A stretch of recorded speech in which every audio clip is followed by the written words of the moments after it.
నమః పార్వతీపతయే హర హర మహాదేవ. మనకి త్రిశతి భాష్యం అనేది గురుదేవులు అనుగ్రహించింది. ఇప్పుడు మనకి ముద్రితమయ్యి దొరుకుతున్నది, అథవా పీడిఎఫ్ రూపంలోనూ దొరుకుతున్నది. ఆ పీడిఎఫ్ని ముద్రణం చేసుకుని తెచ్చుకున్నా సరే, అథవా ముద్రణం చేసుకుని తెచ్చుకున్నా సరే, ఇవి తెచ్చుకున్న తర్వాత నేను ఒక విషయం చెప్తాను. ఏమిటి ఆ విషయం అంటే, త్రిశతిలో ఉండే 300 నామాలలో కొన్ని నామాలు లలితా సహస్రనామంలో కూడా సమానంగా ఉంటాయి. అందువల్ల మనం ఆయా నామముల దగ్గర అక్కడ ఉండే నామాలను కూడా మనం అర్థానుసంధానం చేస్తూ ఉండొచ్చు. ఇప్పుడు మనకి సుమారుగా 22-23 నామాలు మనకి జరిగినాయి.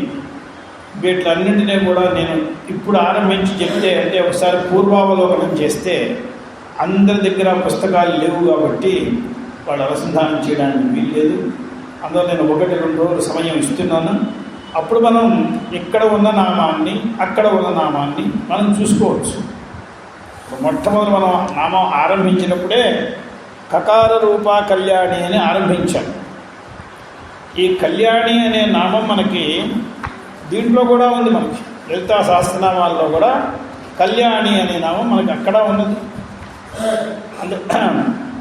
కళ్యాణి జగతి కంద కరుణారససాగర అని అక్కడ కళ్యాణి.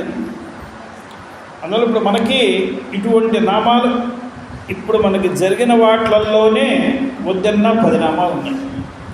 ఈ నామాల్లో ఎలాగంటే, ఇక్కడ ఉన్న నామం ఇలాగే ఉండడం ఒక పద్ధతి, కొంచెం మార్పుగా ఉండడం ఒక పద్ధతి, దీనిలో వచ్చిన శబ్దాల కనడం ఒక పద్ధతి. ఇప్పుడు మనకి కరుణామృత సాగర అని మనకు వచ్చింది త్రిశతిలో, అక్కడ కరుణా రససాగర అని వచ్చింది. ఇప్పుడు అమృతం ఉన్న రసం ఉన్న ఒకటే అర్థం, కొద్ది భేదంలో వస్తాయి. అవి వాటి గురించి మనం విస్తారంగా మాట్లాడుకుందాం. ఎందుకంటే ఒక గ్రంథం చదివేటప్పుడు ఆ విషయాన్ని గురించి కూలంకషంగా తెలుసుకుంటే, కూలంకషం అంటే అర్థమేంటి, సంపూర్ణంగా తెలుసుకుంటే అది మనకి జీవితంలో ఎప్పుడైనా అటువంటి మంచి యోగం వస్తే మనకి చాలా అనుకూలమైంది. ఆ యోగం ఏనాడో భగవంతుడు మనకి ప్రసాదిస్తాడు. అప్పుడు ఇవన్నీ మనకి చేతికి అంది, అవన్నీ మనకి అనుకూలంగా ఉంటాయి. ఇప్పుడు ఏకాక్షరి అనే వ్యాఖ్యానంలో మనం ఉండిపోయినాము. ఏకార రూప చైకాక్షరి ఏకా నేకాక్షర గతి, ఇది కదండి. దానిలో సచ్చిన్మయ శివ సాక్షాత్ తస్య ఆనందమయీ శివ. ఇప్పుడు ఏకాక్షరి అనే దాన్ని ఏ అమ్మవారి మంత్రములలో ఒకే ఒక అక్షరం కలిగిన మంత్రాలన్నీ ఉన్నాయో అట్టి మంత్రములతో చెప్పబడేటువంటి అమ్మవారిని ఏకాక్షరి అని పిలుస్తున్నారు. సచ్చిన్మయమైన వాడు శివుడు, ఆయన సచ్చిన్మయం ఆనందమయం. అంటే ఇప్పుడు సచ్చిదానందం బ్రహ్మ కదండి, 3 కలిస్తే బ్రహ్మ. సతచిత్ ఆనందం బ్రహ్మ. ఈ 3లో ఇప్పుడు మనం శాక్తేయ ఉపాసన ప్రకారంలో, శ్రీ విద్యోపాసన ప్రకారంలో మనం శివుణ్ణి విడిగాను అమ్మవారిని విడిగాను మనం చూడట్లేదు. శివుణ్ణి వదిలేసి అమ్మవారిని చూడట్లేదు, అమ్మవారిని వదిలేసి శివుణ్ణి చూడట్లేదు. మన సిద్ధాంతం ఏమిటి, అసలు వీళ్ళిద్దరూ ఎప్పుడూ కలిసే ఉంటారు. చల్లతనము నీరు కలిసే ఉంటాయి, పాలు తీపి కలిసే ఉంటాయి. ఆ రకంగా శివశక్తులు 2 కలిసే ఉంటాయి. శక్తిని విడిగా తీసి శివుణ్ణి విడిగా చూడటం, శివుణ్ణి విడిగా తీసి శక్తిని విడిగా చూడటం, ఇది చాతకాని పని, ఇది కుదరని పని. సూర్యుడు విడిగా, ఆయన వెలుతురు విడిగా మనం తీసుకురాగలమా? సూర్య ప్రభలు, అలాగే చంద్రుడు వెన్నెలను విడిగా చేయగలమా? రెండు ఒకటిగానే ఉంటాయి. ఈ రీతిగా శివశక్తుల ఐక్య రూపం అనేదే మన శ్రీ విద్యా సిద్ధాంతం. ఇప్పుడు ఈ ఇద్దరు కలిపి బ్రహ్మ, పరం బ్రహ్మ ఇదే. ఇప్పుడు దీంట్లో ఇద్దరు కలిపి బ్రహ్మ అంటే సచ్చిదానందం అనేటువంటి మూడిటల్లో ఏది శివుడు, ఏది అమ్మవారు? శివుడు ఎవరు, శివాయ ఎవరు అంటే సత్ చిత్ అనేవి రెండు శివుడు, ఆనందం అనేది శివ అని చెప్పారు. సచ్చిన్మయ శివస్యాత్ తస్యానందమయీ శివ.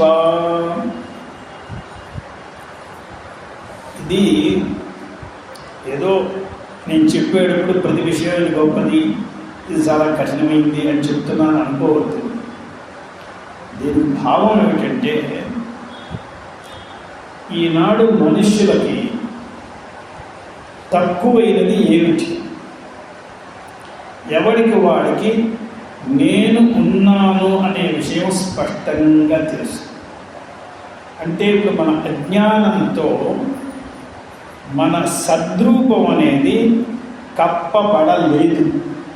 మన అజ్ఞానంతో మనకి సద్రూపం పోలేదు. మనకి నేనున్నానండి అంటే ఇప్పుడు అజ్ఞానం సద్రూపాన్ని కనిపించకుండా చేయలేదు. సద్రూపం మనకు తెలుస్తున్నాను. అలాగే ఎక్కడ ఉన్నావా? ఇగో ఇక్కడ ఉన్నాను. నీకు కనిపిస్తున్నావా? నాకు కనిపిస్తున్నా, స్పష్టంగా కనిపిస్తున్నా. అంటే చిద్రూపం అనేది తెలియట. చిద్రూపాన్ని కూడా కప్పలేదు. సత్తా స్ఫురత్త, సత్తా స్ఫురత్త. స్ఫురత్త అంటే స్ఫురించడం, తెలియడం. ఈ రెంటిని అజ్ఞానం ఏమీ చేయలేదు. మరి ఇప్పుడు అజ్ఞానం చేసింది ఏమిటి? అజ్ఞానంతో కప్పబడి ఉన్నాను. అజ్ఞానేనావృతం జ్ఞానం తేన పశ్యంతి జంతవః అని చెప్తున్నాం కదా. అజ్ఞానంతో జ్ఞానం ఆవృతమైపోయింది, దానితో మోహంలో పడ్డారు జనులు అని చెప్తున్నాం. అజ్ఞానం దేన్ని కప్పింది? సత్తుని చిత్తుని కప్పలేదు. ఏమిటంటే కప్పింది? మనలో లేమితనం ఉన్నది. ఎంత ఉన్నా వాళ్ళు చూడండి. అంటే ఎక్కడో ఆనందం ఉన్నది, ఆ ఆనందం మనకి లేదు. ఇప్పుడు ఆనందం అనే అంశం ఒకటే కప్పబడి ఉంది. అందువల్ల వీడికి ఎన్ని ఉన్నా వీడి దుఃఖే. వీడు ఎన్ని ఉన్నా వీడు దుఃఖిగా ఉన్నాడు. కారణం ఏమిటి? లేకివాడని వీడిని అనుకోవద్దు. ఎందువలంటే వీడికి నిజంగా వీడి దగ్గర ఉండవలసిన ఆనందం వీడికి లేదు. అంటే వీడి ఇంద్రతో తృప్తుడు కాలేదని అర్థం కాదు. తృప్తుడు ఎలా అవుతాడు? వాడికి రావాల్సినటువంటి నిత్య నిర్దశయానందం రాకుండా వాడు తృప్తుడు కావడం సంభవం కాదు. ఆ నిత్య నిర్దశయానందం రానంతసేపు వీడు దుఃఖిగానే ఉంటాడు. ఇప్పుడు మన అజ్ఞానంతో ఆనందం ఒకటే కప్పబడింది. సచ్చిన్మయ శివ స్యాత్ తస్యానందమయీ శివ. ఇప్పుడు శివుడు సన్మయుడు, చిన్మయుడు, ఆనందమయీ అమ్మవారు. ఇప్పుడు మన దగ్గర ఏం లోపంగా ఉన్నది అని మనం చూసుకుంటే మన దగ్గర ఆ అమ్మ యొక్క సాన్నిధ్యం మనకు పూర్తిగా లేదు.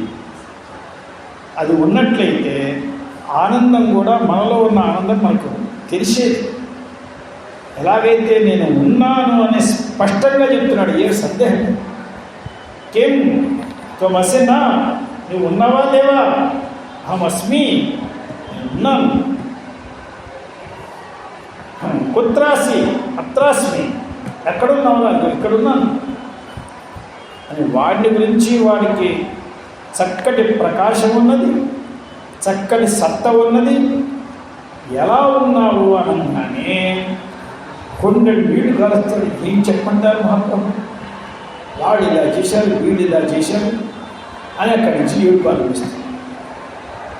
ఏడుపంతా ఎలా ఉన్నావు అంటే, నువ్వు ఉన్నావో లేదని దగ్గర నాకు తెలియట్లేదు, ఉన్నానో లేనో అనేవాడు ఎవడు లేదు. అహమస్మినవేది నకో విసందిగ్ధే, నేను ఉన్నానో లేనో అని సందేహించేవాడు ఎవ్వడు లేడు. ఎంత దరిద్రుడైనా, ఎంత శక్తిహీనుడైనా, ఎంత చిన్నవాడైనా, ఎంత నిర్ధనుడైనా నేను ఉన్నాను అన్నప్పుడు వాడికి సందేహం లేదు. అందువల్ల అహమస్మినవేది నసందిగ్ధే. ఇక నాహమస్మీతి నా విపర్యేతి, ఏమంటే నేను లేనే లేను అని వాడికి విపర్యయ జ్ఞానం కూడా లేదు. వాడి గురించి వాడికి స్పష్టమైన ప్రతిపత్తి ఉన్నది. కేవలం ఎలా ఉన్నావు ఆయన అనగానే ఎంత దుఃఖం వచ్చిపోయిందో చెప్పడానికి. ఈ దుఃఖం అంతా వీడి అజ్ఞానకృతం, మోహకృతం. నిజానికి వాడు నిత్య నిర్దిశయానంద స్వరూపుడై అది ఒక్కటే ఇప్పుడు అజ్ఞానంతో మూడబడింది. అంటే ఇప్పుడు మనకి ఈ విషయాన్ని గ్రంథకర్త బాగా ఎత్తారు పంచదశీకారులు. ఎందుకు ఎత్తారంటే, అరే నీకు జరగవలసిన పని ఎక్కువ లేదు, చాలా తక్కువ పర్సెంటేజ్ ఉంది.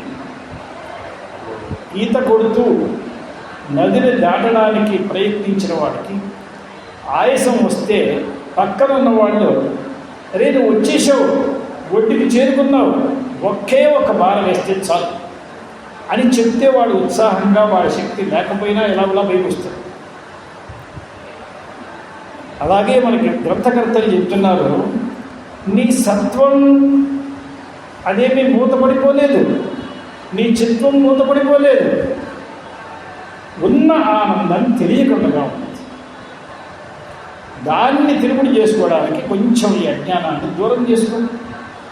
అజ్ఞానాన్ని దూరం చేసుకోవాలంటే జ్ఞానం, అక్కడ జ్ఞాన కిరణములు పడడానికి సర్వత్ర అవకాశం ఉన్నది.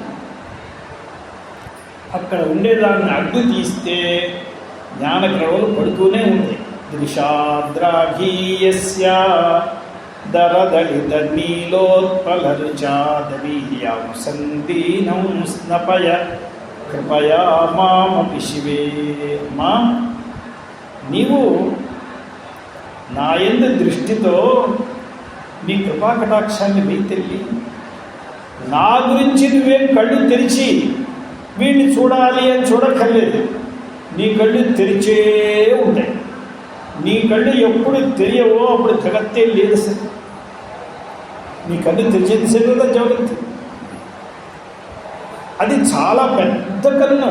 ద్రాఘీయస్య, చిన్న కన్ను అయితే వీడు తప్పుకోవాలి, వాడిని చూడాలి, వాడిని తప్పుకోవాలి, వీడిని చూడాలి, అదేం లేదు. సూర్య చంద్రులే ఈవిడ కళ్ళు. సోమ సూర్యాగ్ని లోచన. సూర్యుడు ఎవరినైనా చూడడానికి వీడు తప్పుకోని అంటున్నాడా ఏమిటి? కోట్ల మంది జనం ఉన్నప్పటికీ అందరినీ చూస్తూనే ఉన్నాడు. అటువంటి సోమసూర్యాగ్నిలోచనైన ఈమె మనిషిని చూడడానికి, వాడి మీద కటాక్షం వేయడానికి ఏమిటి కష్టం? అది కేవలం సూర్య కిరణములే కాదా, చంద్రకిరణాలు కూడా ఉన్నాయి. వాడికి ఒక పక్క ప్రకాశం అనేది కనిపిస్తూ మరొక పక్క విమర్శం అనేది కూడా కనిపిస్తుంది. ప్రకాశ విమర్శ సామరస్యం అని. అందులో ప్రకాశం ఉండాలి, విమర్శ కూడా ఉండాలి. అది కూడా ఉంది. అంటే శాంతంగా ఉన్నవాడు చాలా విమర్శ చేసుకోగలడు.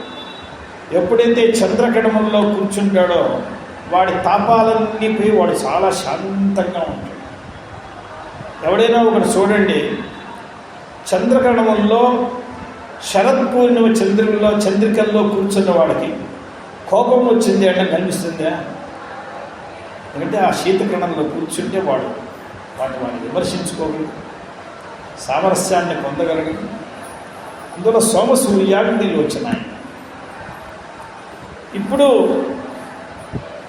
ఆమె కటాక్షాలు పడితే దరదళిత నీలోత్పలరుచ, నీలో నల్లటి కలువ ఎంత చల్లగా ఉంటుంది, ఎంత మృదువుగా ఉంటుంది, ఎంత విస్తారంగా ఉంటుంది, ఎంత సుగంధంగా ఉంటుంది, ఎంత సుఖంగా ఉంటుంది. అటువంటి కళ్ళు దవీయం సందీనం, నేను దీనుణ్ణి. ఇప్పుడు ఎవడో ఒకడు సమస్తం కలవాడి మీద నీ కటాక్షరం పడితే ఎంత, పడకపోతే ఎంత, వాడి స్వయం ప్రతిపత్తితో ఉన్నాడు. కానీ నేను కేవలం నీ బలంతోనే నేను జీవించాను, అది వేరే ఏమీ లేదు. స్నపయ కృపయా మామపి శివే, అందువల్ల నీ కృపా కటాక్షంతో నన్ను అభిషేకం చేయగలిగి నన్ను అలా తడిసి ముద్ద ఎత్తుకొచ్చి స్నపయ స్నానం చేయించిన. దీనివల్ల నేనుతో మహాధన్యుడైపోతాను, నీకు చిన్నుగవ నష్టం లేదు. అనేనాయంధన్యో భవతి నచతే హానియత, నీకు చిన్నుగవ నష్టం లేదు. ఎందువల్లంటే ఈ జగత్తు ఉన్ననాడు నువ్వు కళ్ళు తెరిచే ఉండాలి. కళ్ళు తెరిచి ఉన్ననాడు కిరణాలు ప్రసరిస్తూనే ఉంటాయి, ఆ ప్రసరించేవి సర్వత్ర ప్రసరిస్తూనే ఉంటాయి. దీంట్లో నష్టమే లేదు, స్వభావంగా జరిగే పని. వనేవా హర్మ్యేవా సమకర నిపాతో హిమకర, చంద్రుడు వచ్చాడంటే పెద్ద రాజుగారి కోటమైందే నేను చంద్రకిరణాలను వేస్తాను, పెద్ద అడవుల్లో నేను వెయ్యను అని అంటాడే ఉంటుంది. అన్ని చోట్ల పడుతుంది. యోగ్యత అయోగ్యత, ఇక్కడ రసికులున్నారా అరసికులున్నారా అనేటువంటి విభాగం లేదు. కోతులు కొమ్మచ్చులు ఉన్న చోట చంద్రుడు పడతాయి, చక్కటి రాజకుమారులుగా ఉన్న చోట పడతాయి, సర్వత్ర సమానంగా కిరణాలు పడతాయి. వనేవా హర్మ్యేవా, హర్మ్యం అంటే హర్మ్యస్తు ధనినాంగేహ, ధనికుల గృహాన్ని ప్యాలెస్ని హర్మ్యం అని అంటారు, ప్యాలెస్. అందువల్ల వనేవా హర్మ్యేవా సమకర నిపాత, అన్ని చోట్ల సమానంగా ఆయన కిరణాలు ప్రసరిస్తే తప్ప అరే ఇది ధనికుల ఇల్లు ఇక్కడ కొంచెం ఎక్కువ పెట్టాలి అని ఏమన్నా ఆయనకు ఉందా? నిర్ధనికుడు ఎవడైనా వాడు పూరిల్లు ఉంటే ఆ పూరింట్లో ఉన్నవాడి మీద ఒకటే పడుతుంది, అడవుల్లోనూ ఒకటే పడుతుంది, రాజుగారి ఇంట్లోనూ ఒకటే పడుతుంది. అలాగే నీ కిరణం పడితే చాలు తల్లి. అవి పడితే ఏమవుతుందంటే ఈ అజ్ఞానం దూరం అయిపోతుంది. అజ్ఞానం దూరం అయిపోతే ఆనందం అనేది స్వతహా ఆవిర్భూతమై మనకి తెలిసిపోతుంది. అందువల్ల మనకి ఈ గ్రంథాల్లో చెప్పారు, పంచదశి వ్యాఖ్యానంలో ఒక ఆయన బాగా రాశాడు, సత్తా స్ఫురంతి, ఇవి రెండు తెలుస్తూనే ఉన్నాయి. బ్రహ్మలో మనకి 80% మనకు తెలిసిపోయింది, కేవలం 90% కూడా తెలిసిందవచ్చు. ఆ ఒక్కటి ఉంది. ఎప్పుడు ఉన్నా నాకేమీ లోటు లేదు, నేను హాయిగా ఉన్నాను, నాకేమిటి తక్కువ. రాముడు ఉండే వరకు తక్కువే మనకు. రాముడు అనుకుంటూ ఆయన నిజంగా ఇది ఏదో బయటికి బింగంగా చెప్పలా, ఆయన ఆనందాన్ని ఆయన అనుభవిస్తూ చెప్పాడు. ఎప్పుడైతే లోపల రాముడు ఉన్నాడో అప్పుడు ఏమిటి మనకి తక్కువ. ఆనందమయమైనటువంటి రాముడినే నేనైతే ఇక నాకు ఏడు తక్కువ. అలాగే ఆనందమయ్యే అయినటువంటి శివనే నేనైనట్లయితే ఇక నాకు తక్కువ. ఇప్పుడు ఎన్ని ఉన్నప్పటికీ ఎవరో వస్తే వాళ్ళని ఇది అడగాలి, వీళ్ళని అది అడగాలి, ఎన్నో ఉన్నాయి. వీడి దగ్గర లేవేమీ లేవు. కానీ వీడికి ఈ ఉన్నవన్నీ కనిపించక అసలు వాస్తవమైన నిత్య నిశ్చయానందం అజ్ఞానంతో కప్పబడి వీడు ఎందుకు బంగారు వాళ్ళగా అయిపోయినాడు. ఇది ఇక్కడ ఏకాక్షరి అనే దానికి అర్థం. అందువల్ల ఎందుకంటే ఒక చిన్న విషయాన్ని తీసుకుంటే ప్రతిపాదన చేయడం అనేది, మీకు ఒక ఆశ్చర్యమైన విషయం చెప్తాను. నాకు ఇవాళ మా విద్యార్థులు వచ్చి చూపించారు. నిశ్చలానంద సరస్వతి స్వామి వారు పూరి పీఠాధీశ్వరు, వారు కరపాత స్వామి వారి శిష్యులు. ఈయనకు ప్రవచనం చేయడం అనేది చాలా ఇష్టమైన పని. ఈయన ఎప్పుడూ ప్రవచనాలు చేస్తూనే ఉంటారు. మన మఠాల్లో మనకి ఉన్న సంస్కారం ఏంటంటే మఠంలోకి వెళ్తే పూజ జరుగుతూ ఉంటుంది. ఆ పూజను చూసి మనం సంతోషిస్తాము. ఆ తీర్థ ప్రసాదాలు తీసుకుంటాము, వారి మంత్రాక్షరాలు తీసుకుంటాం. ఇది మనందరికీ ఉన్నటువంటి మఠ సంస్కారం. కానీ ఈ దేశంలో అవేమీ లేవు.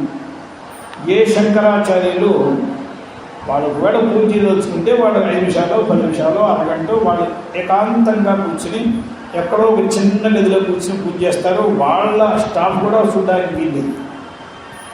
వాళ్ళు ఎక్కడ పూజ చేస్తున్నారో ఏం పూజ చేస్తున్నారో ఎవరికి తెలియదు. ఇక భక్తుల సంగతి చెప్పక్కర్లేదు. వాళ్ళేమి తీర్థ ప్రసాదాలు వాళ్ళు ఇవ్వరు. ఇక మంత్రాక్షరాలు అంతకంటే ఇవ్వరు.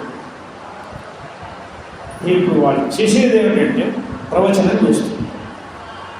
ఇది 3 మఠాలలో సమానమైన విషయం. అంటే ఇప్పుడు 4 మఠాలు అనుకుంటే 3 మఠాలు, 5 మఠాలు అనుకున్నా కూడా 3 మఠాలు. ఈ 2 మఠాలు మాత్రమే మనకి ఈ రకమైన సంప్రదాయంతో ఉన్నాయి. వారు ప్రవచనం చేసేటప్పుడు నేను ఒక రోజు చెప్పాను, ప్రవచనం అనే శబ్దానికి అర్థం ఏంటంటే పుస్తకాన్ని చదివించడమే ప్రవచనం తప్ప ఏదో గాలికి చెప్పేస్తే ప్రవచనం కాదు. స్వాధ్యాయ ప్రవచనాభ్యాన్న ప్రవక్తవ్యం. ప్రవచనం అనేదానికి అధ్యాపనం అర్థం చెప్పాను. అంటే sentence by sentence, word by word మనం చదవాలి. అప్పుడు కానీ ప్రవచనం కాదు. కానీ ఇవాళ రోజున అదంతా మర్చిపోయినారు. ప్రవచనం అంటే అది మనం పుస్తకం తెచ్చుకోక్కర్లేదు, ఒక నోట్బుక్ తెచ్చుకోక్కర్లేదు, పెన్ను తెచ్చుకోక్కర్లేదు అనేటువంటి దృష్టి ఇవాళ రోజున పడిపోయింది. కానీ అది ప్రవచనం అనే శబ్దానికి అది అర్థం కాదు. ఇప్పుడు ఆయన కూడా అలాగే ప్రవచనాలు చేస్తూ ఉంటారు.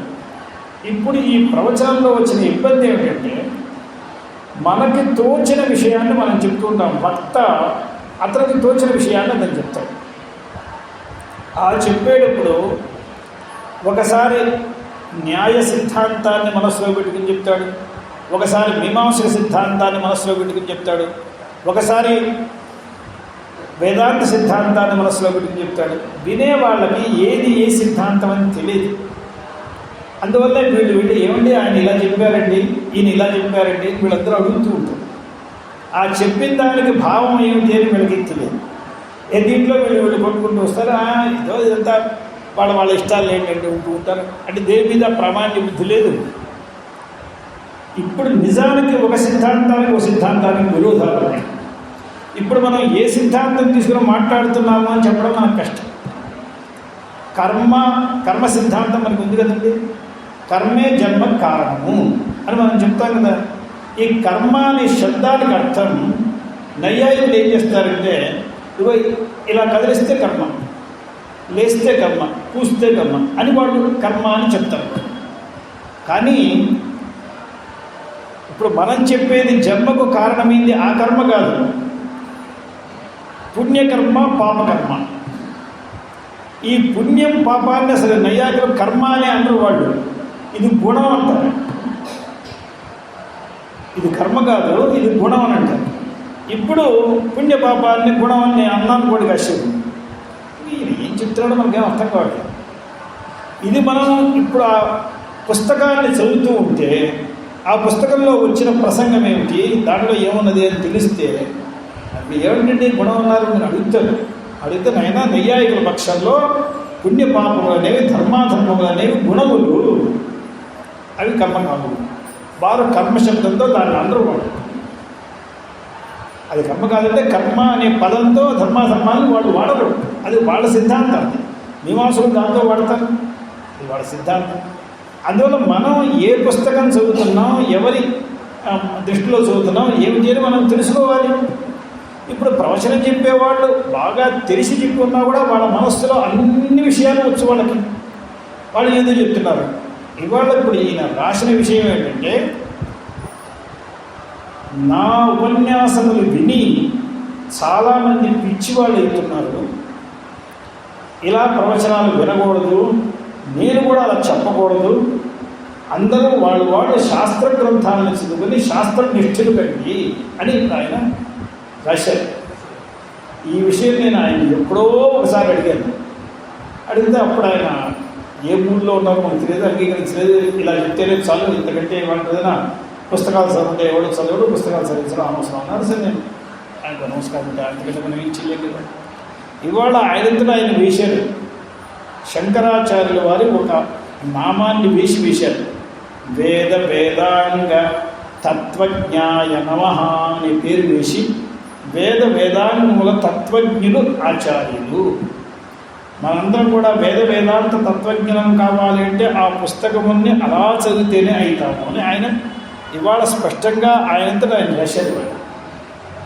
అది నాకు మా విద్యార్థులు 3ంటికి వాళ్ళ పఠానికి వచ్చినప్పుడు అది చూపిస్తే నాకు ఆశ్చర్యం వేసింది. అంటే మన వాళ్ళు చెప్తారు, తల తిరిగి ముద్ద నోట్లోకి వచ్చిందంటే ఇక ముందు అందరికీ కూడా ఇలాగే వస్తుంది కాబట్టి ఆ రోజున అంగీకరించిన మనిషి వాళ్ళు అంగీకరించారు.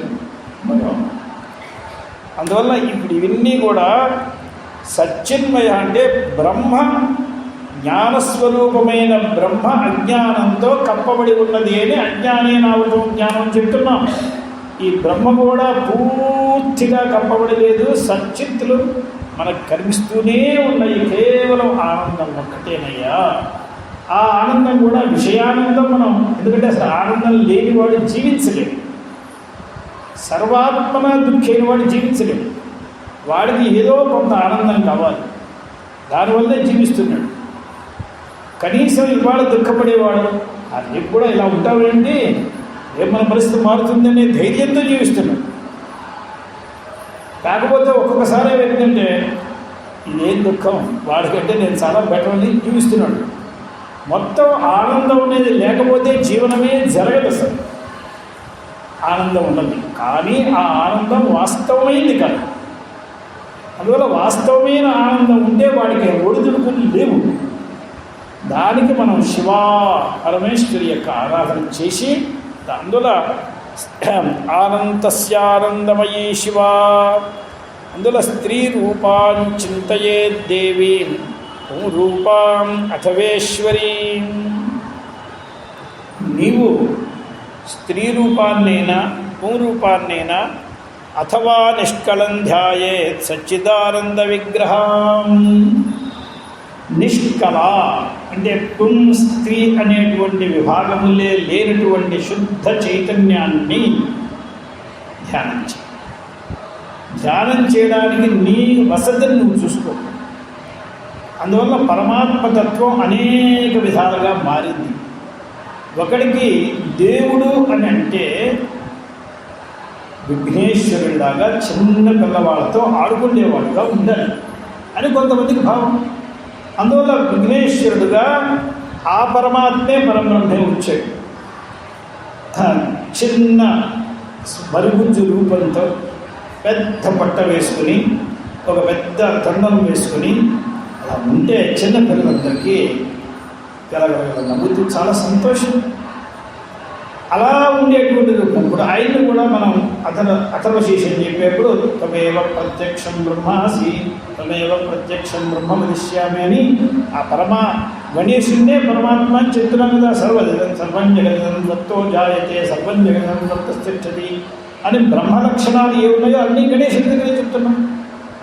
అందులో గణేశుడే పరమాత్మ. ఒకళ్ళకి ఇలా ఉండదు, ఒకళ్ళకి ఏమిటంటే క్షణక్షణానికి చమత్కారాలు ఉండాలి. ఎప్పుడూ లేని పని చేస్తూ ఉండాలి. ఎక్కడో ఒక తృణావర్తుల్ని వాడి చేతిలో అందినట్లుగా చాలా ఒక గడ్డి పాచలాగా వాడి చేతిలోకి వెళ్ళి ఆ పైదాకా వెళ్ళిన తర్వాత పెద్ద కొండలాగా అయిపోయి అక్కడి నుంచి వాడిని ఇక్కడ పడేసి వాడిని ముక్కలు చేసి ఆ కృష్ణుడైతే ఇలా ఎన్నెన్ని క్షణానికి ఆశ్చర్యాలు. అదండి బాగుంటుంది. దేవత అంటే అలా ఉండాలి అనుకునేవాడికి ఆ కృష్ణుడే. మళ్ళీ ఆ కృష్ణోపనిషత్తు తీస్తే గోపాలోపనిషత్తు తీస్తే అలాగే ఉంటుంది. గోపాల తాపని ఉపనిషత్తుంది, ఆయనే బ్రహ్మ. అలా కాదండి, ఈ జారత్వం ఏమిటి, చోరత్వం ఏమిటి, అమృతవచనం ఏమిటి, ఇదంతా దైవానికి బాగాలేదు. దైవం అంటే మర్యాద పురుషోత్తములాగా ఉండాలి అని అంటే రావణుడు పెట్టుకో. శ్రీరామతామని భక్తుడు ఆయనే బ్రహ్మ. ఆచార్యులు వారు అన్నారు, నాకు తెలిసిన దైవం ఒకటే అన్నారు ఆయన. అకోదండపాణే రామాభిధానాద సీతా సహాయాన్ న దైవమన్యం న జానే న జానే త్రిర్న జానే న జానే జానకీ జానే. జానకీ జానే అంటే జానకీ పతి అని అర్థం. ఎవడి చేతిలో కోదండం లేదో, ఎవరికి పేరు రామాని లేదో, ఎవరికి పక్కన సీతమ్మ లేదో అట్టివాడు దైవమే కాదన్నాడు. అదొక భావం, తప్పే ఉంది. అలాగే మనందరికీ ఎన్ని కష్టాలు వచ్చినా, ఎంత మనకి దిగాలు వచ్చినా తల్లి ఒడిలాగా ఎక్కడా ఉండదు. తండ్రి అనేవాడు ఎంత దగ్గరికి తీసుకున్నా ఆయన కొంచెం పరాయి. స్వ అంటే అమ్మే. అందువల్లనే ఇంట్లో వాళ్ళు సాధారణంగా కొంతమంది నాన్నగారు అని పిలుస్తూ ఉంటారు. అమ్మగారు అనిపించే పిల్లవాడు ఇంతకు లోకంలో లేడు. పైన ఏడమ్మా పెద్దగా సిక్కుని పిలుస్తారు. ఆమె దగ్గర ఉండే స్వాతంత్ర్యం. అందువల్ల మనందరం దైవంగా పెట్టుకోవాలంటే అమ్మని పెట్టుకున్నట్లయితే ఆమె దగ్గర మనకి కామం రాదు, ద్వేషం రాదు, మనకి పరాయతనం లేదు. మనం ఏం ఏడవదలుచుకున్నా ఆమె దగ్గర ఏడవచ్చు, ఏం కావాలన్నా అది ఆమె దగ్గర చెప్పుకోవచ్చు. అందువల్ల స్త్రీ రూపాన్ని చింతయే దేవీం భూరూపామథవేశ్వరీం అథవా నిష్కళం ధ్యాయేత్ సచ్చిదానంద విగ్రహం త్వం స్త్రీ త్వం పుమాన్ ఇది శ్వేతాశ్వతరోపనిషది. అక్కడ ఒక దేవతని చెప్పి నీవే స్త్రీ, నీవే పురుషుడు అని. ఉపాధికృత నామరూప సంభవోక్తేశ్చతేవ సేయం దేవత ఐక్షత. అసలు సృష్టిక్రమంలో ఉపనిషత్తుల్లో ఏం చెప్పారంటే ఆ దేవత చూసిందండి అన్నాడు. అంటే జగన్నిర్మాణానికి కారణం ఆ పరమేశ్వరి అని ఉపనిషత్తుల్లో ఉన్నది. సేయం దేవతైక్షత తత్ సత్యం స ఆత్మా ఇత్యంతే శ్రుతౌ స్త్రీలింగాంత దేవతాదిపదానాం తత్ సత్యమిది నమూసకాంతస్య ఆత్మేది పుల్లింగశబ్దస్య చ. అందువల్ల లింగములన్నిటినీ కలిపి వీట్లల్లో పెద్ద వివక్షేం లేదు. రామయ్య అని అన్నట్లుగా రామమ్మ అని అన్నవాళ్ళు కూడా ఉన్నారు, కృష్ణమ్మ అని అన్నవాళ్ళు కూడా ఉన్నారు. ఈవని ఏ లింగంలో పిలిచినా ఏమని పిలిచినా ఏం తప్పేది లేదు. పిల్లల్లో పిల్లల్ని ముద్దుగా మగవాళ్ళు కూడా ఏమిటే నాయన అని పిలుస్తారు. ఆడవాళ్ళు కూడా ఏమిట్రా అమ్మా అంటే లింగాలేమి వివక్షితం కావు, అవి ఎలాగైనా పిలుచుకోవచ్చు. సర్వే గుణావర్ణయితం సంభవంతీతి. అందువల్ల హయగ్రీవుల వారు ఈ స్తోత్రంలో ఏం చేశారంటే చకారముని చాలా చాలా ఉపయోగించారు. ఏకార రూపాచైకాక్షరి అని చకారాన్ని ఎందుకు ఉపయోగించారంటే సగుణ నిర్గుణ ధర్మములన్నిటినీ ఇక్కడ తెచ్చి పెట్టుకోండి, స్త్రీత్వం పుంస్త్వం నపుంసకాలన్నీ కూడా ఇక్కడ తెచ్చిపెట్టుకోండి. సమస్తము ఉక్తాను అక్కడ మనకి సముచ్చాయకం, అనుక్తార్థ సముచ్చాయకం. చకారం వల్ల ఏమొస్తుందంటే అది కలుపుకోవాలి, ఇది కలుపుకోవాలి, అన్నీ కలుపుకోవాలి. ఎవరినో ఏకాదశి నాడు అడిగారు, ఏమండి మీరు పలహారమా భోజనమా అన్నారు. ఈయనకి పలహారం అంటే ఏం పెడతారో తెలియట్లేదు. అందువల్ల ఆయన నాడు భగవత్ ప్రసాదాన్ని నేను దేనిని తిరస్కరించడం, రెండు తీసుకుంటాను. వడ్డిస్తే అది తీసుకుంటాం, ఇది తీసుకుంటాం. భగవత్ ప్రసాదాన్ని తిరస్కరించే పని లేదు, అదేదో చూడాలి కదా ముందర. అందువల్ల చకారం వల్ల అన్నీ కూడా తేన వయం సర్వేషాం సర్వత్ర న పార్థక్యేన ప్రయోజనాంతరం పశ్యామః. అందువల్ల చకారానికి అన్ని గుణముల్ని కూడా తీసుకోవడమే. ఓం ఏకాక్షర్యై నమః. ఇక ఏకానేకాక్షరాకృతి. అమ్మవారు ఏకానేకాక్షరాకృతి అంటే ఏకాక్షరాకృతి, అనేకాక్షరాకృతి. ద్వంద్వ సమాసంలో చివరిలో చెప్పేటువంటి శబ్దాన్ని ప్రత్యేకంగా అన్వయం చేయాలి. ఏకానేకాక్షరాకృతి అంటే ఏకాకృతి, ఏకాక్షరాకృతి, అనేకాక్షరాకృతి.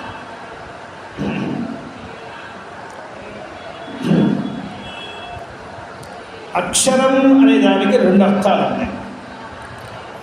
పరమాత్మ అని ఒక అర్థము, అజ్ఞానం అని కూడా ఒక అర్థం. అజ్ఞానానికి కూడా అక్షరం. ఎందువల్లంటే ఇప్పుడు ఏమైనా నశించేట్టుగా ఉందా ఇది అజ్ఞానం? అజ్ఞానం కూడా నశించదు. అజ్ఞానం అండి. ఎప్పుడు ఆ జ్ఞానం వస్తుందో, ఎప్పుడు ఈ అజ్ఞానం పోతుందో మనకేం తెలియట్లేదు. అందువల్ల ఇదేదో శివలాగా దోమలాగా పుట్టిపోయేదిగా లేదు కదా. అందువల్ల దీన్ని కూడా చాలా కాలం ఉంటుంది కాబట్టి ఇది కూడా అక్షరమే అన్నారు. అందువల్ల ఏకాక్షరం అంటే అజ్ఞానం కూడా అనొచ్చు. ఎందుకంటే అది ఎంతకాలం ఉంటుందండి? మన ఊళ్ళో ఎవడైనా ఒక 150 సంవత్సరాలు బతుకుతాడు, 200 సంవత్సరాలు బతుకుతాడు. ఏమంటాడు? ఈయన చిరంజీవి అండి. నిజంగా చిరంజీవులు అంటే ప్రళయం దాకా ఉంటారు. అంటే మన దృష్టిలో మన ముత్తాతగారు చూశాడు, తాతగారు చూశాడు, మనం చూశాడు, మన పిల్లలు చూశారు, మన మనవాళ్ళు చూశారు, మన మమ్మీ వాళ్ళు చూశారు. ఇంకా ఈయన చిరంజీవి అనగా ఏమంటాం మనం మన దృష్టిని. అలాగే అజ్ఞానం కూడా ఎంత కాలంగా ఉన్నదో తెలియదు. ఇది ఎప్పుడు పోతుందో మనకేమీ దీని గురించి ఇంతవరకు మనకు ఆచూకే తెలియదు. అందువల్ల ఇది కూడా అక్షరమే. అందువల్ల ఈశ్వర ప్రతిబింబోపాసతయా శుద్ధ సత్వ ప్రధానం అక్షరం అజ్ఞానం. శుద్ధ సత్వ ప్రధానమే. శుద్ధమైన సత్వం ఉంటే మంచి పనులు చేస్తూ ఉంటారు. శుద్ధమైన సత్వం సత్ప్రవృత్తిని ఇస్తుంది. ఈ శుద్ధమైన సత్వంలో కూడా అహంకారం చాలా కొద్దిగా ఉంటుంది, లేకుండా పోతుంది. ఎప్పుడైతే అహంకారం అనేది సర్వాత్మన పోతుందో అప్పుడు నిర్గుణమవుతాడు. అంటే తమస్సు లేకుండా రజస్సు ఉండడం కొంత మంచిది. ఈ రజస్సు తమస్సు రెండూ లేకుండా ఉండడం, సత్వంగా ఉండడం ఇంతకంటే మంచిది. కానీ ఈ సత్వం కూడా లేకుండా ఉన్నట్లయితే వాడు సాక్షాత్ పరమాత్మ. అందువల్ల త్రిగుణములు మనకి హేయమే. ఆ త్రిగుణములలో మొట్టమొదలు తమస్సు హేయం. అది పోతే కొందరకు బాగుపడేట్టు. దాని తర్వాత రజస్సు కూడా పోతే కొంత బాగుపడేట్టు. దాని తర్వాత ఆ సత్వం కూడా పోతే. అందువల్ల తమస్సును పోగొట్టుకునేవాడు రజస్సు మీదకి రావాలి. రజస్సుని ఆశ్రయించి తమస్సుని పోగొట్టుకోవాలి. రజస్సుని పోగొట్టుకోదలుచుకున్నవాడు సత్వాన్ని ఆశ్రయించి రజస్సుని పోగొట్టుకోవాలి. సత్వాన్ని పోగొట్టుకునేవాడు నిర్గుణాన్ని ఆశ్రయించి సత్వాన్ని పోగొట్టుకోవాలి. అప్పటికి కానీ వీడు సర్వాత్మన కృతకృత్యుడు కాడు. లేకపోతే పాక్షికంగా ఏదో వాడికంటే వీడు పెట్టమంతే. అందువల్ల ఇది కూడా ఏకమక్షరం అజ్ఞానం. అనేకాని మలిన సత్వ ప్రధానతయా జీవోపాధిభూతాని అక్షరాన్ని అజ్ఞానాన్ని. ఇప్పుడు ఈశ్వరుడికి అంటే ఇప్పుడు ఈశ్వరుడు జీవుడు, ఈ సత్వగుణం అనేది మళ్ళా 2 విధాలుగా చేరుస్తారు. సత్వగుణాన్ని 2 విధాలు అంటారు. ఏమిటి?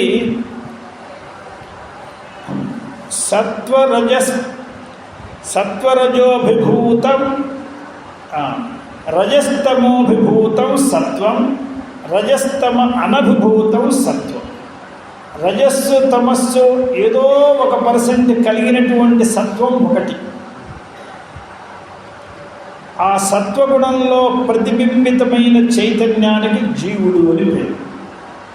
ఎక్కడైతే తమస్సు రజస్సు చాలా కొద్దిగా ఉంటాయి.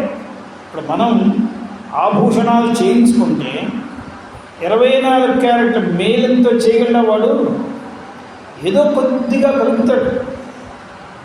ఇప్పుడు దాన్ని వీళ్ళు ఏదో 96 అంటున్నారు. అంటే 100 అనట్లేదు, 96 92 అంటున్నారు, ఏదో అంటున్నారు. ఇప్పుడు అంటే వ్యవహారం కావాలి అంటే ఇంతకంటే నెగిటివిటీని వాడు 98 చేయలేడు. చేస్తే వ్యవహారం కాదు, అది అవ్యవహార్యం అయిపోతుంది. అంటే శుద్ధగా ఉండాలంటే ఉంటుంది, కానీ వ్యవహారంలోకి రావాలంటే 92 కంటే తప్పు చేయలేడు. ఇదే కదా ఇప్పుడు వీళ్ళు పెట్టిస్తున్నారు. ఇప్పుడు అలాగే జీవుడు కొద్దిగా తమస్సు, కొద్దిగా రజస్సు, శుద్ధ సత్వం. ఎంత మంచివాడినైనా మీరు చాలా విసిగిస్తే కాస్త ఏదో పుస్తకం కన్నా ఉంటాడు. మీరు చాలా విసిగిస్తే ఏం చేస్తాడండి?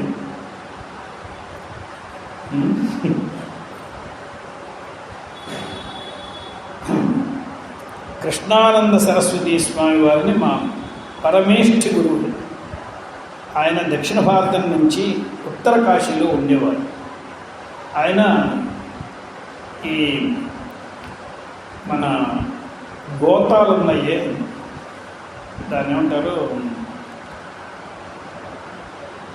నారతో తయారు చేసినటువంటి జంపనార, దాంతో గోతాలు ఉంటాయి, జూట్, దాంతో తయారు చేసిన గోతాలని కట్టుకుని అక్కడ ఉండేవారు. ఎందుకంటే అక్కడ ఎప్పుడు చలి కదా, ఆ మందాకిని పక్కన అక్కడ ఉండేవారు. ఆయన ఒక పెద్ద బండ ఉంది, ఆ బండ మీద ఆయన కూర్చుండేవారు. 10 గోతాలు ఉండేవి. ఎంత చలికాలం వచ్చినా అవే కింద వేసుకోవడం, అవే కట్టుకోవడం, అవే పడుకోవడం, అంతా అక్కడ అట్లాగే ఉండేవారు. మా పరమ గురువులు బ్రహ్మానంద సరస్వతి స్వామి వారు. ఈయన మధ్యప్రదేశ్ నుంచి గురు అన్వేషణకి అటు ఇటు తిరుగుతూ ఉత్తరకాశీ వచ్చి ఈయన్ని చూసిన తర్వాత ఈయన్ని గురువుగా పెట్టుకుంటే బాగా ఉంటుంది అనుకుని మెల్లిగా ఈయన చుట్టుపక్కల అటు ఇటు తిరుగుతూ, ఈయన ఎప్పుడైనా ఒకసారి కాస్త బయటకు వస్తే ఈయన ప్రశ్నలు వేస్తూ ఈయన్ని కొంచెం విసిగించడం ఆరంభించారు. ఆరంభిస్తే ఆయన వరదన కోపంగా ఈయన విసుక్కున్నాను. సరే ఏమండి, మీరు చాలా మంచివారు అనుకున్నాను, మీకు కూడా ఇంత కోపం ఉన్నది, మీకు కూడా ఇంత కోపం ఉన్నది అంటే ఆయన అన్నాడు, మీలాంటి దుష్టుల్ని సరిచేయడానికి ఈ మాత్రం లేకపోతే లాభం లేదు. తర్వాత వారి దగ్గరే వీరు మీమాంస శాస్త్రం పూర్తిగా చదువుకున్నారు. ఆయన దగ్గర పుస్తకం లేదు, ఈయన దగ్గర పుస్తకం లేదు. ఏమిటో ఆ కాలం నాకు అర్థం కాలేదు. చదువుకుని వారి దగ్గర సన్యాసం తీసుకుని వారే మా గురువులకి, కల్పార్తి స్వామి వారికి, అఖండ స్వామి వారికి అందరికీ ఇచ్చిన బ్రహ్మాండం. అంటే సత్వము శుద్ధంగా ఉండేటప్పుడు దానిలో 98% ఉండి 1% రజస్సు, 1% తమస్సు ఉంటే రజస్తమోభిభూత సత్వ అని ఆ సత్వం ఉంటుంది. ఈ 2% కూడా లేకుండా ఉండేది ఈశ్వరోపాధి. ఈశ్వరుడు అంటే ఆయన దగ్గర తమస్సు రజస్సు ఏమాత్రమూ ఉండవు. ఈ 2 కొంచెం ఉంటే ఇది జీవుడు. అంటే అసలు జీవుడు ఇది. ఈ జీవుడు కలుషితమైపోతాడు. ఒకడు సత్వం ప్రధానమైన వాడైపోతాడు, ఒకడు వయస్సు ప్రధానం. అసలు జీవుడు తయారైంది ఇలా. శుద్ధమైన సత్వంలో రజస్తమోభిభూత సత్వం ఉంది, రజస్తమ అనభిభూత సత్వం ఈశ్వరుడు. అందువల్ల ఇక్కడ ఏకాక్షరి అన్నప్పుడు శుద్ధమైన సత్వం ఉంది కాబట్టి ఏకాక్షర అజ్ఞానం అది. ఇక అంటే ఇప్పుడు ఇక్కడ చాలా పెద్ద విషయం ఏమిటంటే, అద్దానికి ఎదురుకొండగా నిల్చున్న వాడికి తన ముఖం ఒకటి, అద్దంలో చూడబడేటువంటి ప్రతిబింబం ఒకటి అని మనం 2 వస్తువులని మనం అనుకుంటున్నాం. కానీ ఇవి 2 వస్తువులు కాదు, ఇక్కడ 3 వస్తువులు ఉన్నాయని శాస్త్రం చెప్తుంది. 3 ఏమున్నాయంటే, ఒకటి బింబం, ఒకటి ప్రతిబింబం. ఈ బింబ ప్రతిబింబానికి సంబంధం లేనటువంటి శుద్ధమైన ముఖం ఒకటి. అంటే ముఖమే బింబం అని అన్నారు. ఈ ముఖానికి బింబం అనే పేరు ఎప్పుడు ప్రతిబింబం ఉంటే, ప్రతిబింబం లేకపోతే ముఖానికి బింబం అని పేరు ఎక్కడి నుంచి ఉందండి? అందువల్ల ప్రతిబింబ సాపేక్షం బింబం, నిరపేక్షం ముఖం. అంటే ఇక్కడ మూడు ఉన్నాయి మొత్తం. శుద్ధం ఒకటి, శుద్ధం లాంటిది బింబం ఒకటి, అది శుద్ధం లాంటిది. ప్రతిబింబం శుద్ధం ఒకటి. అలాగే ఈశ్వరుడు, జీవుడు, పరమాత్మ. ఇప్పుడు ఈశ్వరుడు అనేవాడు బింబం, జీవుడు అనేవాడు ప్రతిబింబం. ఈ రెంటినీ మించినటువంటి శుద్ధమైన చైతన్యం పరమాత్మ. అంటే ఇక్కడ మన వ్యవహార దృష్టి కంటే శాస్త్ర దృష్టిలో కొంచెం తేడా ఉన్నది. ఇది బాగా మనసుకు పట్టించుకోవాలి. అందువల్ల ఏకాక్షరి అనే అజ్ఞానం ఈశ్వరోపాధి, అనేకాక్షర అజ్ఞానం అనేది జీవోపాధి. ఇప్పుడు ఈ రెండు ఉపాధుల్ని తీసేస్తే శుద్ధమైన చైతన్యం.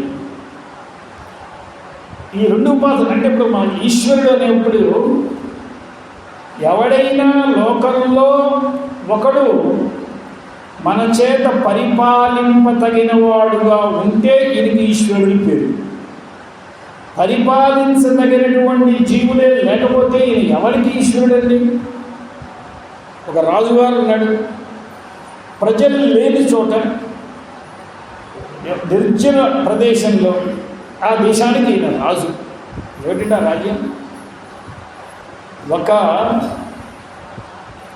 రజకుడు, అంటే గుడ్డలు ఉతికేవాడు,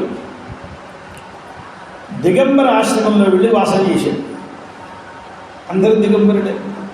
అంటే వాడి పని ఏమిటి? వాడికి ఎవడైనా ఒక నూలుపో కట్టుకుంటే దాన్ని ఏదైనా శుద్ధం చేయొచ్చు. అక్కడికి వెళ్ళి వాడు ఏం చేస్తాడండి? సర్వే యత్ర దిగంబరాహ తదిగ కింకరిష్యతి. అందరూ దిగంబరులు, అవధూతులు. అక్కడికి రజకుడికి పనేంటి? అలాగే అందరూ జీవభావాన్ని వదిలేసిన వాళ్ళు ఉంటే ఈశ్వరుడు ఇప్పుడు ఎవరిని శాసించాలి? ఆయనకి ఏమిటి పత్ని?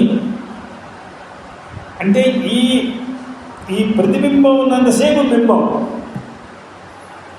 ఆ ప్రతిబింబం లేదు, బింబం లేదు. అందువల్ల ఇప్పుడు ఈ రెంటినీ విడిచిపెట్టాలి మనం. ఈ రెంటినీ విడిచిపెడితే శుద్ధం అనేది వస్తుంది. అందువల్ల ఈశ్వరుడు ఉన్నాడా లేదా అంటే నువ్వు ఉన్నంతసేపు ఈశ్వరుడు ఉంటాడు, జీవుడు ఉన్నంతసేపు. నీలో జీవత్వం పోయింది, ఆయన ఈశ్వరుడు కాదు. అప్పుడు శుద్ధమైన పరమాత్మ. అందువల్ల ప్రధానం అక్షరమజ్ఞానం. శుద్ధ సత్వ ప్రధానమైన అక్షరానికి అజ్ఞానం అని పేరు. ఎందుకంటే ఆచార్యుల వారు ఏం చేస్తున్నారంటే త్రిశతి అనే దాన్ని సింపుల్గా కూడా వ్యాఖ్యానం చేసి ఉండదు సహజం. కానీ ఆయన శాస్త్ర సిద్ధాంతాన్ని మనకి బోధించదలుచుకుని మంచి అభిప్రాయంతో ఉన్నారు. అందువల్ల ఇవాళ అది చాలా కఠినమైనటువంటి, ఎందుకంటే మనకు అసలు పరిచయమే లేదు, శాస్త్ర పరిచయం లేని వాళ్ళకు ఇవాళ ఆ క్లాస్ చెప్తే ఏదో 4 మాటలు ఆనందంగా చెప్పడానికి ఏమిటి తలకాయ పగలగొట్టేటువంటి మాటలు ఏమిటి ఏం చేస్తారు? అందువల్ల అనేకాని మలిన సత్వ ప్రధానతయా జీవోపాధి భూతాని అక్షరాణి అజ్ఞానాన్ని మాయాచ అవిద్యాచ స్వయమేవ భవతి. అజ్ఞానాన్ని 2 ముక్కలు చేసి ఒకదాన్ని మాయా అని ఒకదాన్ని అవిద్య అని అంటారు. అంటే అజ్ఞానాన్ని 2గా చీలిస్తే ఒక భాగానికి మాయా అని పేరు, ఒకదానికి అవిద్య అని పేరు. అవిద్యోపాధికుడు జీవుడు, మాయోపాధికుడు ఈశ్వరుడు. ఉపాధి అనే శబ్దానికి అర్థం ఏంటంటే ఎవరిని గుర్తించడానికి ఒక ధర్మం ఉంటుందో, ఎవరికి సంబంధం లేకుండా ఉంటుందో దానికి ఉపాధి అని పేరు. ఇప్పుడు మనకు అర్థం కావడానికి పాతకాలంలో వివాహంలో అరుంధతి దర్శనం చేయించేవాళ్ళు. ఇవాళ ఎవరికి వాళ్ళే అరుంధతులు, ఎవరి దర్శనాలు ఎవరు చేయటం. పాతకాలంలో అరుంధతి దర్శనం చేయించేవాడు కదా. ఆ అరుంధతి దర్శనం చేయించడానికి అరుంధతి చాలా సూక్ష్మమైన నక్షత్రం, చాలా సూక్ష్మంగా ఉంది. అంత సూక్ష్మమైన నక్షత్రాన్ని ఈ చిన్న పిల్లకి ఎలా చూపిస్తారు?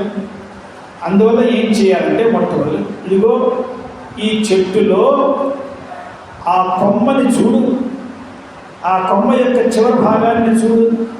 ఇప్పుడు ఈ కొమ్మకి మనకి సంబంధం, కొమ్మను చూడడానికి ఇక్కడికి వచ్చింది, కొమ్మను చూడడానికి మనం రాలేదు అంటే వీడి దృష్టి ఇక్కడికి పంపించాలి. ఇప్పుడు ఈ కొమ్మ అనేది ఉపాధి, ఇది ఆ అరుంధతికి సంబంధమైంది కాదు, కానీ అరుంధతి దర్శనానికి సాధన. ఇక్కడి నుంచి నీ దృష్టి ప్రసరించు. అక్కడ 4 నక్షత్రాలు ఇట్లా అడ్డంగా ఉన్నాయి, ఒక 3 ఇట్లా ఉన్నాయి. ఆ ముందర ఆ 7 చూసిన తర్వాత అక్కడ ఒకటి మెరుస్తూ ఒకటి ప్రత్యేకంగా ఉన్నది, దాని పక్కన మెరుస్తూ కరుణాగా మెరుస్తూ పోతూ ఉన్నది, అది అరుంధతి అని చెప్పారంటే. ఇప్పుడు ఈ మధ్యలో చెప్పిన వాటిలన్నింటినీ ఉపాధులు అంటారు. అలాగే ఒక ఊళ్ళో రామయ్య గారి ఇల్లు ఎక్కడ అని ఎవరో ఒక ఆయన అడిగాడు. అగ్రహారంలో రామయ్య గారి ఇల్లు ఎక్కడంటే, ఏమయ్యా అక్కడ చూడు ఆ కాకి కూర్చున్నదే అదే అంటే. వీడు ఇక్కడి నుంచి అక్కడ వీడేదాకా కాకి ఎలాగే కూర్చుంటుందా ఏంటి? ఆ కాకి ఎలాగే కూర్చోదు, ఎగిరిపోతుంది. ఆ కాకి కూర్చున్న ఇంటిని వీడు కాకి కూర్చోవడం వల్ల జ్ఞాపకం పెట్టుకున్నాడు. ఏ ఇంటి మీద కాకి కూర్చుంది అని చూశాడు. కాకి ఉన్నా లేకపోయినా అక్కడ విడిపోతాడు. ఈ కాకి ఉపాధి అని పేరు. ఇది ఇంటితో సంబంధించి ఉండదు, కానీ ఆ ఇంటిని గుర్తు చేస్తుంది మనకి. కాకి ఉన్న ఇల్లు దిగాదయ్యా, ఇంతకుముందు ఉన్న ఇల్లు అదే, అది కాకి అక్కడ లేదు, ఆ ఇంటిలో ఒక భాగం కాదు. అలాగే మనకి శరీరం ఉపాధి అని అంటాం. అదంటే ఇది మనకి సంబంధించింది కాదు, కానీ మనం గుర్తు చేయడానికి పనికొస్తుంది. ఇప్పుడు ఇవాళ ఆయన ఎవరు అని గుర్తుపెట్టుకోవాలంటే ఆయన శరీరాన్ని గుర్తుపెట్టుకోవాలి, ఆయన చైతన్యాన్ని మనం చూడలేము. అందువల్ల శరీరం ఉపాధి అని వాడుతున్నాం కదా. ఈ ఉపాధి శబ్దాన్ని వాడుతున్నాం, కానీ అర్థం అనేది తెలుసుకోవడం. కార్య అనన్వితత్వేసది కార్య సూచకత్వం, కార్యంలో అన్వయించదు కానీ దాన్ని సూచిస్తుంది. దీనికి ఉపాధి అని పేరు. అందువల్ల మాయా అనేది ఈశ్వరుడికి ఉపాధి, అవిద్య అనేది జీవుడికి ఉపాధి. అంటే నిజంగా అజ్ఞాన విశిష్టుడు, అవిద్య విశిష్టుడు జీవుడు కాదు, అజ్ఞానం అవిద్య కలవాడు కాదు. ఎక్కడ అవిద్య ఉంటుందో వాడిని జీవుడని మనం గ్రహించవచ్చు, కానీ నిజానికి అవిద్యకు వాడికి సంబంధం ఉందని లేదు. ఇది ఉపాధి మహత్వం. అలాగే మాయావి కాదు ఆయన ఈశ్వరుడు, కానీ మాయ ఉండడం వలన ఆయన ఈశ్వరుడిని మనం గుర్తించుకోవచ్చు. మాయోపాధి, ఇవి 2 ఉపాధులు. మాయా చ విద్యా చ స్వయమేవ భవతి ఇది శృతే. ఏకంచ అనేకాని చ ఏకానేకాని తాని చ అక్షరాలు. అందువల్ల ఏకము అనేకము. ఇప్పుడు ఈశ్వరుడు ఒక్కడు కదండి, జీవులు అనేకం కదా మన దృష్టి ప్రకారం. అందువల్ల ఇక్కడ ఒకే ఒకమైనటువంటి ఏకాక్షరి, అక్కడ అనేకాక్షరి. అంటే అజ్ఞానం, అక్కడ అనేక అజ్ఞానం. ఏకాని చ అనేకాని తాని అక్షరాన్ని తాని తథా మాయాంత ప్రకృతి విద్యాతి శృతే. ప్రకృతి అంటే కారణం అని అర్థం. ప్రకృతి అనే దానికి అర్థం ఏంటంటే కారణం. ఇప్పుడు మనకి రొట్టెలు చేస్తారు, అనేక బీజములతో చేయొచ్చు, గోధుమలతో రొట్టెలు చేయొచ్చు, మినుములతో రొట్టెలు చేయొచ్చు, పెసలతో రొట్టెలు చేయొచ్చు. ఇది యత్ ప్రకృతికం, దీనికి ప్రకృతి ఏమిటి అంటే దీనికి కారణం ఏమిటి అని అడుగుతుంది. అలాగే మాయకు ప్రకృతి అని పేరు. మొత్తం ప్రపంచం అంతా కూడా మనకిప్పుడు ఇక్కడ పెద్ద కష్టమైన విషయం ఏంటంటే పరమాత్మే జగత్ సృష్టికి కారణం అని మనం చెప్తూనే ఉంటాం, కానీ అదే సమయంలో మాయే కారణం అని చెప్తాం. ఇప్పుడు మాయ కారణం అంటారా, అజ్ఞానం కారణం అంటారా, బ్రహ్మ కారణం అంటారా? మన ఈ 2 మాటలు ఉన్నాయి మనకి వేదాంతంలో. 2 మాటలు ఉన్నాయి. అజ్ఞానం జగత్తుకి కారణము, పరమాత్మ జ్ఞానము. అయ్యా ఏదో చదువుకోవడానికి వస్తే మమ్మల్ని అందరినీ మీరు ఈ రకంగా వేధించుకుతుంటే మేము చేసే పాపం ఏమిటి? మేము చదువుకోవడానికి వచ్చాం, మమ్మల్ని మీరు ఉద్ధరించాలి, కానీ ఈ రకంగా వేధిస్తే ఏమిటి లాభం? అంటే దీనికి అర్థం ఏంటంటే ఇక్కడ బ్రహ్మ సరిగ్గా తెలియకపోవడం అనేది జగత్తుకి కారణం. అంటే బ్రహ్మాజ్ఞానం కారణం.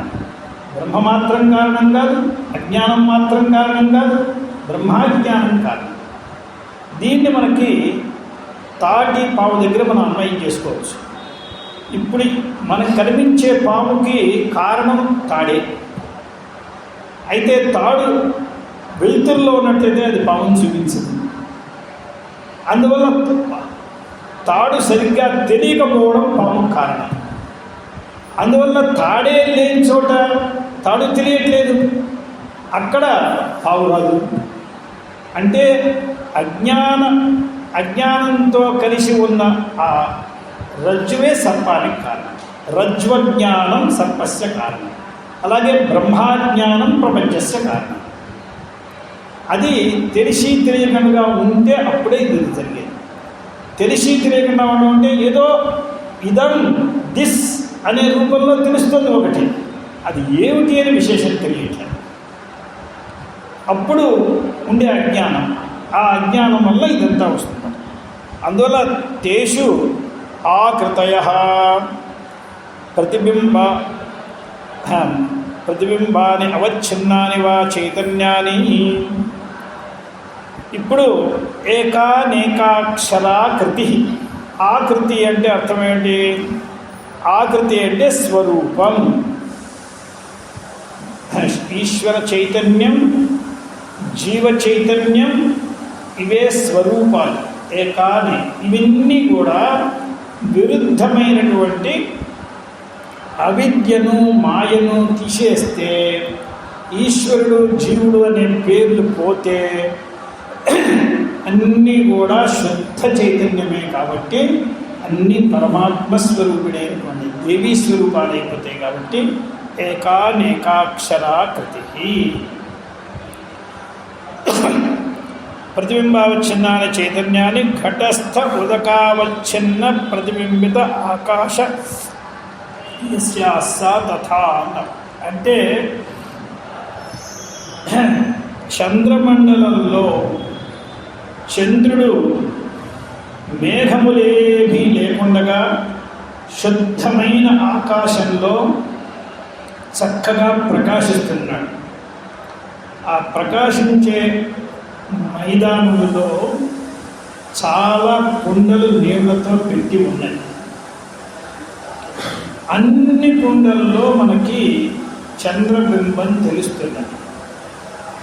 ఎన్ని కుండలు ఉన్నాయో అన్ని కుండల్లో చంద్రబింబం తెలుస్తుంది.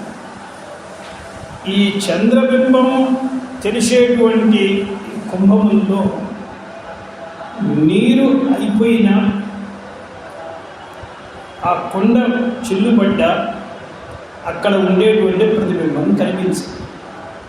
అంటే ఇక్కడ ఘటస్థ ఉదకం అనేది ఉపాధి. ఇప్పుడు దీనికంతా బింబంగా కనిపించేటువంటి చంద్రుడు ఒకడు, మళ్ళా ఈ బింబం కంటే విలక్షణమైన శుద్ధమైన చంద్రస్వరూపం ఒకటి. ప్రతి చోట ఇలా చెప్పుకోవాలి కదా. ఇప్పుడు ఆయనలో ఆ బింబశక్తి ఉన్నంతసేపు ఆయన బింబంగా కనిపిస్తున్నాడు, ఇవన్నీ ప్రతిబింబంగా కనిపిస్తుంది. వీట్లల్లో ఏ ఒకటైనా ప్రతిబింబం ఇక్కడ నీళ్లు లేకపోవడం వలన, ఘటం పోవడం వలన అది దాని ప్రతిబింబత్వాన్ని కోల్పోయింది. అంటే ఇక ఆ బింబమైన చంద్రుడు కూడా దానికి లేడు. ప్రతిబింబం ఎందుకు తిరుగుదా చంద్రుడు? ఇప్పుడు శుద్ధమైన ప్రకాశ స్వరూపం చంద్రుడు. ప్రకాశమే కదా, ప్రకృష్ట ప్రకాశ చంద్ర. చంద్రుడు అంటే అర్థం ఏంటండి? చంద్ర శబ్దానికి ఏం అర్థం చెప్పాలి? చాలా శుద్ధమైన, చల్లనైన, మనోహరమైన ప్రకాశం. ఇదే చంద్రుడు. ప్రకాశాతిరిక్తంగా చంద్రుడే లేడు. కానీ మనం అంటాం చంద్రుడు బాగా ప్రకాశిస్తున్నాడు. కానీ ప్రకాశాతిరిక్తంగా చంద్రుడు ఎవడున్నాడండి? చంద్రుడు అనే శబ్దానికే ప్రకృష్ట ప్రకాశం, చాలా గొప్ప ప్రకాశం. ఇదే కదా. అలాగే సూర్యుడు కూడా ప్రకాశాతిరిక్తంగా సూర్యుడు ఉన్నాడా? కానీ మనం అంటాం ఇవాళ సూర్యుడు బాగా విజృంభిస్తున్నాడు, తన పరాక్రమాలను చూపిస్తున్నాడు. నిజానికి ప్రకాశం కంటే అతిరిక్తంగా ఏం లేదు. తాపం కంటే అతిరిక్తంగా అగ్ని ఏమున్నదండి? ప్రకాశం కంటే అతిరిక్తంగా సూర్యుడే ఉన్నాడు, ప్రకాశం కంటే అతిరిక్తంగా చంద్రుడే ఉన్నాడు. జ్ఞానం కంటే అతిరిక్తంగా బ్రహ్మ లేదు, ఆనందం కంటే అతిరిక్తంగా బ్రహ్మ లేదు. ఇవన్నీ వాళ్ళ స్వరూపాలే. ఆ స్వరూపముల్ని ఈ రకంగా మనం ఉంటాం. అందువల్ల అథవా ప్రతిబింబాన్యవచ్ఛిన్నాని చైతన్యాన్ని ఘటస్థోదకావచ్ఛిన్న ప్రతిబింబతాకాశాద్యవస్థాస్సాత. ఇవన్నీ కూడా తన ప్రతిబింబాన్ని కోల్పోయినట్లయితే బింబాన్ని కూడా వదిలేసి శుద్ధంలోకి ఎలా వెళ్ళిపోతున్నాయో అలాగే ఏకమైనటువంటి ఈశ్వర ఉపాధి, అనేకమైనటువంటి జీవోపాధి ఇవన్నీ కూడా వదిలేసి నిరుపాధికమైనటువంటి శుద్ధమైన చైతన్యంలోకి అమ్మవారిలోకి వెళ్ళిపోతారు. దీని తర్వాత అథవా అని మనం ఇంకో వ్యాఖ్యానం ఆరంభిస్తున్నారు. నమః పార్వతీపతయే హర హర మహాదేవ.